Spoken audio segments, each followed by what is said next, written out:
नमस्कार है सभी को, अभिनंदन है। कैसे हैं सभी लोग? उम्मीद करते हैं कि आप लोग अच्छे हैं और जीवन का आनंद ले रहे हैं। मेरा नाम है विनीत और आप देख रहे हैं हमारा ये YouTube चैनल, जहां पे हम आपको प्रोवाइड करते हैं एआई बेस्ड एलटीपी कैलकुलेटर से रिलेटेड वीडियो, स्टॉक मार्केट से रिलेटेड वीडियो। लेकिन आज थोड़ा सा हम अलग टॉपिक पे बात करने वाले हैं। हमारे फाइनेंस का ही मुद्दा है, हमारे देश का मुद्दा है और हमारे ग्लोबल मार्केट का मुद्दा है, तो क्यों ना बताया जाए इसको इस यूट्यूब चैनल पे। चलिए बात करते हैं आज के टॉपिक का। जैसा कि आपने थंबनेल देखा होगा, H1B वीजा के बारे में। तो सबसे पहले समझते हैं कि H1B वीजा क्या है। इसके बाद हम समझेंगे कि H1B वीजा किसे मिलता है, इस H1B वीजा पे कितना घमासान क्यों चल रहा है, साथ ही साथ H1B वीजा से किसको नुकसान होगा, भारत के लिए फायदे की विषय क्या हो सकती है, किस सेक्टर पे ज्यादा प्रभाव पड़ेगा, किस सेक्टर ज्यादा उलझा रहेगा, और साथ ही साथ हम ये भी सीखेंगे कि H1B वीजा के पीछे कौन जो है, कौन पत्ती खेल रहा है, कौन फायदे उठा रहा है, किसी एक पर्सन को कितना लाभ कैसे होने वाला है, इसके बारे में भी हम डिटेल में बात करेंगे। लेकिन फिलहाल आपने इस YouTube चैनल को सब्सक्राइब नहीं किया तो सब्सक्राइब कर लीजिए, बेल आइकन को प्रेस कर लीजिए, साथ ही साथ अपना वैल्यूएबल कमेंट्स लिखना तो बिल्कुल ना भूलें। चले चलते हैं H1B वीजा पे। H1B वीजा जो है ये प्रॉपर तरीके से प्रोवाइड किसे किया जाता है, पहले तो समझ लेते हैं कि वीजा क्या होता है। वीजा का मतलब ये होता है कि जैसे मान लीजिए कि आप एक क्लासरूम में जाते हैं और क्लासरूम में जाते हैं, आपके टीचर वहां पे पढ़ा रहे हैं और टीचर से जाकर के पूछते हैं कि मे आई कम इन सर। हो सकता है कि वो आपका क्लासरूम हो सकता है कि आप उस स्कूल के वर्कर हैं, हो सकता है कि आप उस स्कूल के छात्र हैं लेकिन दूसरे क्लास के स्टूडेंट हैं आप। टीचर हो सकता है कि आपको पहले जज करेगा, आपको आने देना है कि नहीं आने देना है, आने देना है तो कितनी देर के लिए आने देना है, किस काम से जा रहे हैं, उसके बाद आपको ऑथराइज करता है कि एस कम इन, या फिर बोलता है कि नहीं बाहर आकर के मिलते हैं, या ऐसा कुछ। अगर आपको वो अथॉरिटी दे देता है कि आप अंदर आ जाइए, उसी को हम बोलते हैं वीजा।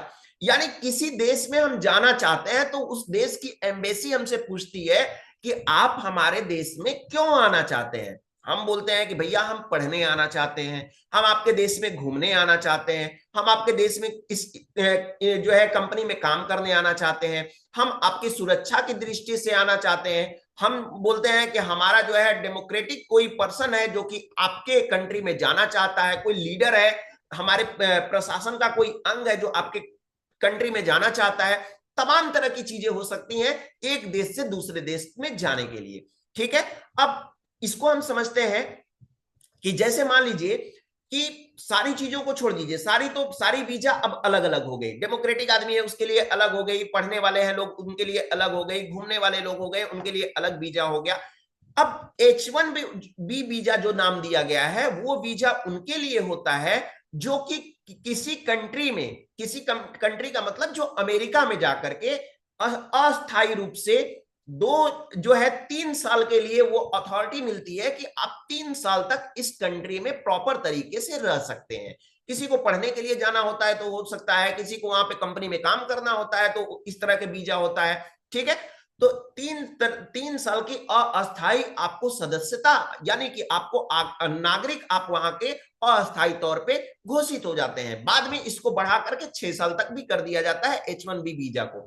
ठीक है, अब H1B वीजा जो है वो किसी देश में आप जाएंगे तो आपको वहां पे जाने के बाद में हो सकता है आपके साथ कुछ कृत्य हो जाए, कुछ घटनाएं आपके साथ घट जाए।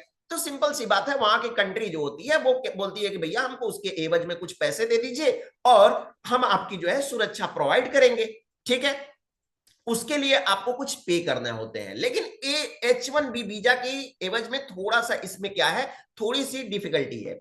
अब H1B वीजा जो है वो तभी आपको मिलेगा जब आप किसी कंट्री में जा रहे हैं, लेकिन आपको उस कंट्री की कोई भी स्वामित्व आपको वहां पे बुला रही है। जैसे कि किसी कंपनी में हमको काम करना है, गूगल में, अमेजन में, TCS में, या किसी कंपनी में, वहां की जो सदस्यता वाली कंपनी है उसमें मुझे काम करना है और वो मुझे बुला रही है, तब जाकर के मुझे H1B वीजा मिलेगा। सिर्फ मेरे चाहने से नहीं मिल सकता है H1B वीजा।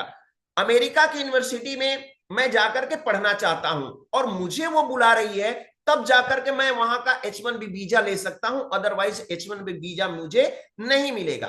अब क्या होता है कि H1B वीजा पे थोड़ा सा हो गया है प्रॉब्लम, थोड़ा सा क्या बोल सकते हैं कि बहुत बड़ा प्रॉब्लम हो गया है। अब ये जो हमारे सामने, आपके सामने ये दिख रहे हैं चाचा, जो दिख रहे हैं डोनाल्ड ट्रंप, इसके लिए समस्या हो गई है। ये आए और बोले कि 21 सितंबर 2025 से जो H1B वीजा है उस पे पहले जो खर्च आता था वो $1500 का, $1500 का खर्च आता था, उसको बढ़ा करके हम सीधे $1,00,000 करते हैं। समझिए क्या है, जो चीजें हैं, एक मतलब कि जो चीजें हैं यहां पे हम आपको दिखाना चाहेंगे, ये हम आपको दिखाना चाहेंगे। यहां पे देखिए दिया है, अमेरिका के राष्ट्रपति डोनाल्ड ट्रंप ने 20 सितंबर को H1B वीजा के नियमों में बड़ा बदलाव कर दिया। इस बदलाव के बाद अब H1B वीजा धारकों को $1,00,000, यानी कि डॉलर का मतलब, डॉलर से आज के रुपीज में अगर मल्टीप्लाई करेंगे तो लगभग 88 लाख रुपए उसी के एवज में आएगा। तो मान लेते हैं 88 से 90 लाख रुपए फीस देनी होगी। पहले कुल $1,500 यानी करीब लगभग 1.5 लाख रुपए एक साल के लिए H1B वीजा के लिए अप्लाई करने में लगता था। और 21 सितंबर से ये नियम क्या हो गया है, बदल गया है। अब समझिए यहां पे कि H1B वीजा जो है वो पहले 1.5 लाख रुपए में बन जाता था, लेकिन समस्या यह है कि पहले क्या होता था कि 3 साल के लिए हमारा वीजा होता है, हर साल के लिए 1.5 लाख रुपए समझिए, 3 डेढ़ 4.5 5 लाख रुपया समझिए, या जो है सारी फीसों को लेकर के हम समझते हैं तो टोटल हमारा हो गया कितना, टोटल हमारा हो गया मान लीजिए एक एवरेज में 10 लाख रुपए। अब 10 लाख रुपए हो गए और 10 लाख रुपए को बढ़ा करके आप 90 लाख रुपए तहसील वसूल रहे हो। लेकिन तब तक पता चला व्हाइट हाउस को कि ये बहुत बड़ी गलती हो गई, इस पे कंपनियों को बहुत असर पड़ेगा।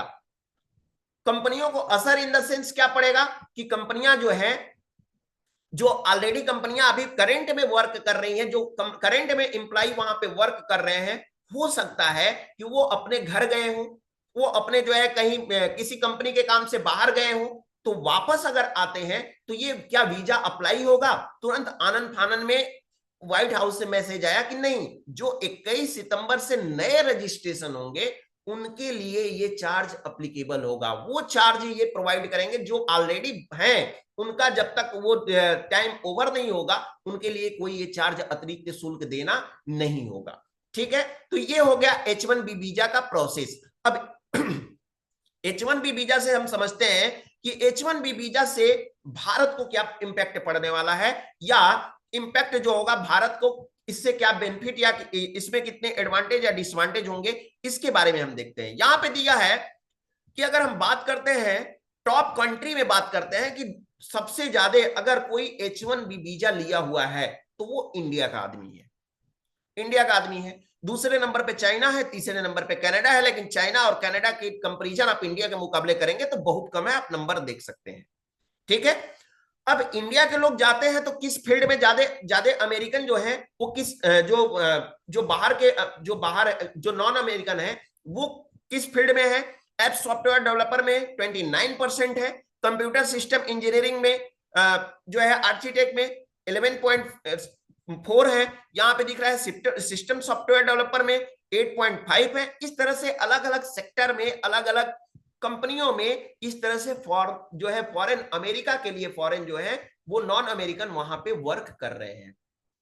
अब हवाला क्या दिया गया है कि ये पैसा क्यों बढ़ाया गया? तो हवाला देते हुए ये बताया गया है कि यहाँ की जो कंपनियां हैं, उस यहाँ के लोग हैं, यहाँ के लोग क्या करते हैं कि जो लोग कंपनियों में काम करते हैं उनको सैलरी कम दी जाती है, या फिर ये जो है बाहर के लोगों को पैसा ज्यादा दिया जाता है। सिंपल सी बात है। मान लीजिए कि आपके पास स्किल है और अच्छा स्किल है, आपको किसी कंपनी, कोई कंपनी आपको बुलाती है, वहां की एक अमेजन नाम की कंपनी है या वहां की गूगल नाम की एक कंपनी है, और जो है वहां पे उनको जो है पिचाई साहब को बुलाती है, सुंदर पिचाई साहब को। अब पिचाई साहब को बुलाती है तो पैसा क्यों ना देगी एक्स्ट्रा? क्योंकि उनके पास पहली बात तो स्किल्ड है।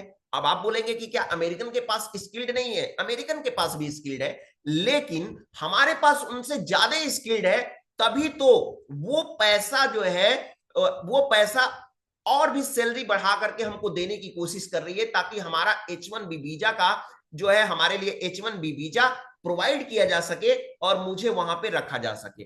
लेकिन एक चीज और मैं बताऊं आपको, उससे थोड़ा सा और भी ज्यादा आपको क्लियरिटी आ जाएगी। H1B वीजा के लिए जो पैसा है ना, वो पैसा कोई वर्कर नहीं देगा। जो कन्वेंस फी वगैरह है पासपोर्ट जो वीजा बनवाने के लिए, सिर्फ उसी का आपको चार्ज देना है। लेकिन आपका टैलेंट है, टैलेंट के बिहेव के ऊपर कंपनी जो आपको अमेरिका में बुला रही है वो वीजा का पैसा देगी, ऐसा गवर्नमेंट वहां का बोली है। ये नहीं कि किसी वर्कर को पैसा देना है, नहीं। जैसे मान लीजिए आप वहां के गूगल में जाके काम कर रहे हैं, तो गूगल आप जो है गूगल आपके लिए वीजा का पैसा प्रोवाइड करेगी। आप अमेजन के लिए जा रहे हैं तो अमेजन का प्रोवाइड करेगी। फिर आप टीसीएस के लिए जा रहे हैं तो इंडिया की जो संस्था वहां पे काम कर रही है टीसीएस, जो जो उसका लेवल काम कर रहा है, यूनिट काम कर रहा है, वो आपको प्रोवाइड करेगा। यानी वर्कर को पैसा नहीं देना है, बल्कि उससे रिलेटेड जो स्वामित्व कंपनी है उसको प्रोवाइड करना है। समस्या यहां कहां पे है? समस्या यहां पे ये है कि जो बच्चे पढ़ने जा रहे हैं उनके लिए क्या है, तो उनके लिए अभी थोड़ा सा इसमें चल रहा है, बातचीत चल रही है कि आने वाले समय में जो पढ़ाई लिखाई से रिलेटेड होगा उनको हम लोग छूट देंगे। ठीक है। अब इसके बाद कुछ ऐसी भी संस्था है, जैसे मान लेते हैं कि कुछ छोटे छोटे डॉक्टर हैं या कुछ ऐसे लोग हैं जो जाकर के वहां पे छोटी छोटी कंपनियों में काम कर रहे हैं। अब उनके लिए तो 88 लाख रुपए 90 लाख रुपए तो बहुत बड़ी रकम होती है। वो कंपनियां हो सकता है कि उनको ले ही ना। अब 88 लाख 90 लाख रुपए में आपका वीजा कंपनी बनवाएगी कि आपको उसके बाद सैलरी देगी, क्या करेगी? तो आप उसमें कैसे आप वहां पे रह सकते हैं, ये समझने वाली बात है। हाँ, अब उसके लिए सिर्फ वो लोग बचेंगे जो एकदम हाई स्किल्ड से जाना चाहते हैं, वो लोग बचेंगे। लेकिन जो छोटे मोटे लोग हैं, मतलब जो छोटे मोटे का मतलब ये है कि जो जरूरी नहीं है, उनके लिए क्या करेगी, अपनी कंपनियों से एम्प्लॉय को छांटना शुरू करेगी। क्योंकि क्यों जाएगी कंपनी कोई भी आपके लिए 88 लाख रुपए देने? वो चाहेगी कि इनको बोले कि इनका काम ज्यादा नहीं अच्छा है, या इनको काम इतना दे देते हैं कि ये फ्रस्ट्रेट हो जाए, काम छोड़ दें, भाग जाए यहां से, कि इनकी जो है, क्योंकि लीगल तौर पे कंपनी तो आपको निकाल नहीं सकती है, तो इतना आपको फ्रस्ट्रेट कर देगी कि कंपनी आपको प्रॉपर तरीके से छोड़ करके आना पड़ेगा। या फिर जो लड़का जाकर के वहां पे पढ़ाई कर रहा है वो फिर वापस आएगा इंडिया, और आप वापस आकर के फिर से उसको दूसरी किसी काम में के लिए सोचना पड़ेगा। वो प्रैक्टिस वगैरह जो वहां पे कर सकता है वो अब कुछ नहीं करेगा, उसको वापस आ जाना है। ठीक है। अब बात कर लेते हैं कि जो फॉरेनर होते हैं अमेरिका के लिए, वो जाते हैं सबसे पहले अमेरिका के किस स्टेट में जो सबसे ज्यादा किस स्टेट में रहते हैं, तो सबसे ज्यादा 30.7% जो है कैलिफोर्निया में रहते हैं, टेक्सास में 9.4% लोग रहते हैं, और न्यूयॉर्क में 6.8% जो फॉरेनर है, नॉन अमेरिकन है, वो जाकर के वहां पे रहते हैं। ठीक है। और जो कंपनियां हैं जो H1B वीजा लेकर के गए हैं बाहर से वर्कर, वो सबसे ज्यादा गूगल में लोग रहते हैं, अमेजन में है, टीसीएस में है। इस तरह से और भी कंपनियों का लिस्ट है जिसमें फॉरेनर जाकर के, मतलब नॉन अमेरिकन जाकर के वहां पे रहते हैं। अब वो वापस आएंगे और यहां पे आकर के प्रॉपर तरीके से अब अपना काम खोजेंगे या जो भी करेंगे। अब यहां पे समझने वाली बात यह है कि इसमें बेनिफिट किसका है। भैया हम लोग तो हैं स्टॉक मार्केट वाले आदमी, बिजनेस क्लास के आदमी। अब हम लोगों को सोचना है इसमें प्रॉफिट क्या है, हमारा क्या प्रॉफिट है। देखिए, अगर इंस्टेंट अगर प्रॉफिट अगर देखा जाए तो किसी का प्रॉफिट मेरे समझ से नहीं है। आप बोल सकते हैं अमेरिका का है, बट है नहीं। क्यों नहीं है? क्योंकि जब स्किल्ड लोग अमेरिका में जाएंगे ही नहीं पैसे की वजह से, तो अमेरिका का जो सिलिकॉन वैली या कोई आईटी सेक्टर की कंपनियां हैं वो नए नए इनोवेशन नहीं कर पाएंगी, और नए नए इनोवेशन नहीं करेंगी तो अमेरिका यहीं पे अब धीरे धीरे धीरे धीरे ट्रैप होता चला जाएगा। पहली बात। दूसरी बात कि जो हमारे, सबसे पहले तो बात करते हैं कि H1B वीजा जो है, यहां पे आप देख रहे हैं डेटा कि इंडियंस वहां पे सबसे ज्यादा हैं। तो इंडियंस वापस आएंगे, और ये वो इंडियंस हैं जो किसी साइंस में, किसी मैथ में, या किसी स्पेसिफिक फील्ड में एकदम क्रिएटिव माइंड के हैं, तब वो अमेरिका जा रहे हैं। ये जब 2,78,000 में से 2 लाख भी वापस आ जाते हैं इंडिया में, तो 2 लाख में से कोई अगर 10 भी एक जो है इनोवेशन माइंड का निकला, और 10 में से कोई एक भी गूगल जैसी कंपनी या यूट्यूब गूगल जैसी कंपनी या अमेजन जैसी कंपनियों को ओपन करता है, या कुछ लेकर के नया आता है आईटी सेक्टर में, तो क्या धमाल मचेगा और यूपीआई की तरह उसका भी जो है इंडिया में नाम बढ़ेगा। या हो सकता है यूट्यूब जैसी कंपनी को खड़ा करते, जहां पे आप देख रहे हैं इस वीडियो को, तो यह भी हो सकता है लंबे समय के बाद अमेरिका में के लिए ये डिसएडवांटेज होगा और इंडिया के लिए ये एडवांटेज होगा, ये लंबे समय के बाद। क्योंकि क्रिएटिव आदमी कहीं पे भी आराम से बैठ नहीं सकता है, वो कहीं ना कहीं कुछ ना कुछ खुराफात तो जरूर करता रहेगा। ठीक है, अब इसके बाद हम समझते हैं कि क्या इसके बावजूद अमेरिका, क्या मुझे पता है, आपको पता है, पूरी जो है आप देखे होंगे तो देखे होंगे न्यूज चैनल, तमाम जगह ये चीजें चल रही होगी कि ये चीजें हैं, सबके माइंडसेट में आ रहा होगा कि क्रिएटिव माइंड के लोग आकर के इंडिया में बैठेंगे, इनोवेशन इंडिया में होगा, इनोवेशन अमेरिका का बंद होगा। क्या ये बात व्हाइट हाउस को या डोनाल्ड ट्रंप को पता नहीं होगा कि हमारा इनोवेशन कम होगा, आने वाले समय में हम जो है पीछे होते जाएंगे? जी बिल्कुल होगा। अब यहां से मेन मुद्दा स्टार्ट होता है। मेन मुद्दा पे हम आते हैं कि मेन मुद्दा यहां पे क्या है। देखिए यहां पे आप देखेंगे इस पिक्चर को, तो ये टैरिफ लगा हुआ है, जो कि टैरिफ का लिस्ट लेकर के आए थे इंडिया के लिए, और इंडिया के लिए टैरिफ लेकर के आए थे 52% टैक्स लेने के लिए, और जो है इंडिया के लिए 26% का टैरिफ लगाने वाले थे। अब यहां पे समझने वाली बात यह है कि डोनाल्ड ट्रंप आते हैं हर 15 दिन पे या तो तारीफ करने या फिर भारत को जबरदस्त तरीके से कसने आते हैं।